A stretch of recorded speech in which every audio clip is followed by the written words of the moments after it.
எங்க இந்த ஆளையே காணோம். ஐயோ, எந்த காட்டுக்குள்ள உட்காந்து இருந்தாலும் சினிமா கதை சொல்லிட்டு இருக்கானே தெரியலையே. ஸோ அங்க கிடக்குறான் அந்த ஆளு. இந்த ஆளு சினிமா பத்தி எல்லாமே தெரிஞ்ச மாதிரியே பேசிட்டு இருக்கான். இந்த ஆளு 4 கேள்வி கேட்கணும். எங்க இந்த கூகுள் சினிமா பத்தி ஒரு 3 விஷயம் கேட்கறேன், சொல்லுவீங்களா? கேள்றா, சொல்றேன் அண்ணே. ஃபர்ஸ்ட் தமிழ்ல வந்த பேசும் படம் என்னென்ன? 1931 1982 காளிதாஸ்னு தமிழ்ல வந்த ஃபர்ஸ்ட் பேசும் படம். சொல்லிட்டாரா? சரிண்ணே. லாங்கஸ்ட் பிலிம், அதாவது அதிக டியூரேஷன் உள்ள படம், அது என்ன?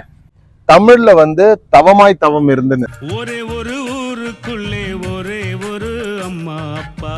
ராஜகிரண் சார், சேரன் சார்லாம் நடிச்சிருப்பாங்க. 2005 வந்த படம். அந்த படம் வந்து அன்கட் வெர்ஷன் 5 மணி நேரத்துக்கு மேல இருந்திருக்கு. சொல்லிட்டாரு. சரிண்ணே. இன்னோவேஷன் சவுண்ட் டிசைன்ஸ் உள்ள ஒரு தமிழ் படம்.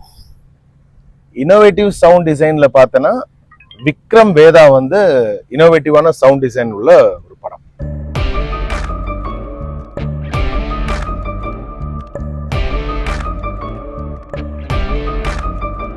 அண்ணே, இவ்வளவு படத்தை பத்தி பேசிட்டீங்க. இந்த பாப்பா போட்ட தாப்பான்னு ஒரு படம் வந்திருக்காங்க, அதை பத்தி கொஞ்சம் எனக்கு சொல்லுங்க.